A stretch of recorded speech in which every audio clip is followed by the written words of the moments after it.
Cassie, I understand you're worried about the carbon tax. Sid, I'm terrified. Why are you terrified, Cassie?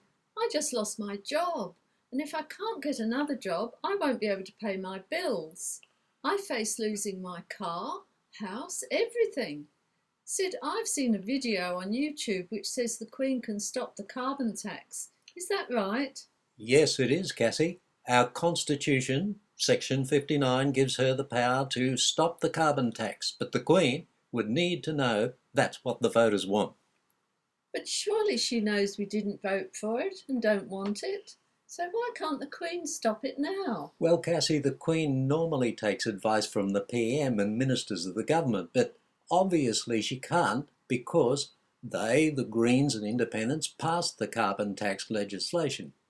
Sid, who else does she take advice from? She could take advice from the Governor-General, but the Governor-General has a conflict of interest with her son-in-law being a minister in the government. Well, what about the opposition? Can't she take advice from them?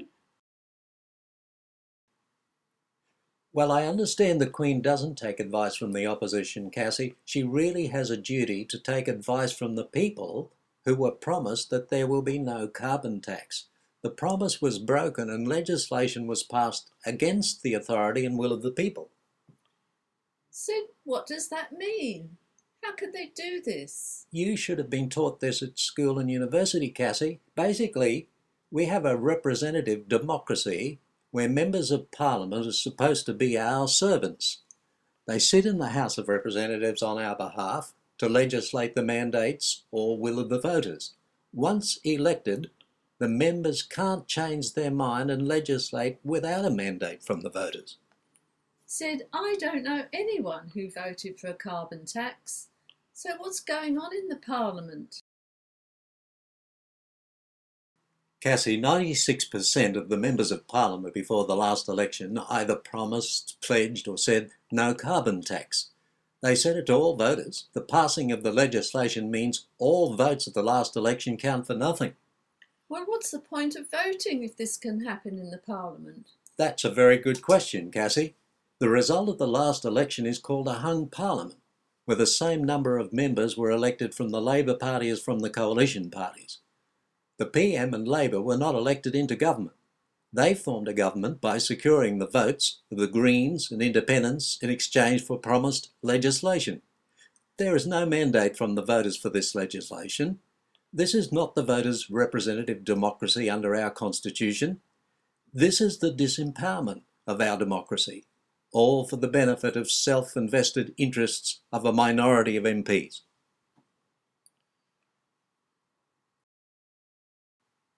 But Sid, how does this help me? I'm horrified that this can happen in the Parliament of Australia under our democracy. The Constitution of Australia, Cassie, gives the Governor-General reserve powers, which includes the appointment of a Prime Minister in the event of a hung Parliament. The Governor-General could have appointed a PM who would commit to no carbon tax, but she didn't. The Governor-General has a conflict of interest in that a son-in-law is a minister in the government. This renders the reserve powers ineffective, which is not the purpose and intent of the Australian Constitution. So Sid, is this where the Queen comes in? Where she can stop the carbon tax? Yes, Cassie. The Queen can use her Section 59 power and disallow the legislation for a carbon tax. It is up to the voters, who have a democratic right, to call on the Queen to disallow this legislation and stop the carbon tax. Sid, so if we all sign the People's Call on the Queen at the Go Petition website, then the Queen should do her duty to give us back our democracy and stop the carbon tax. The problem is to get the voters to know that they have the democratic right to make this call on the Queen, Cassie. The government, they're not going to tell them. The opposition aren't telling them. So far the media have stayed silent, and so have our industry leaders. Cassie, their silence is the death of our democracy. So we, the voters, will have to do it without them and get on YouTube, Facebook and Twitter and have 1 million or more voters sign the petition to the Queen. That's right, Cassie. Look, I'll leave it with you, but Keep in mind you only have until the 18th of November 2012. I should also point out that this 43rd Parliament has shown the intent to pass legislation to take away our civil rights, including freedom of speech and equality for everyone. Sid, thank you for this information and for the warning. I'll do my best and hope that all Australians sign the petition. We will have to trust the Queen to do her duty and stop the carbon tax and stop the Parliament legislating without a mandate from the voters.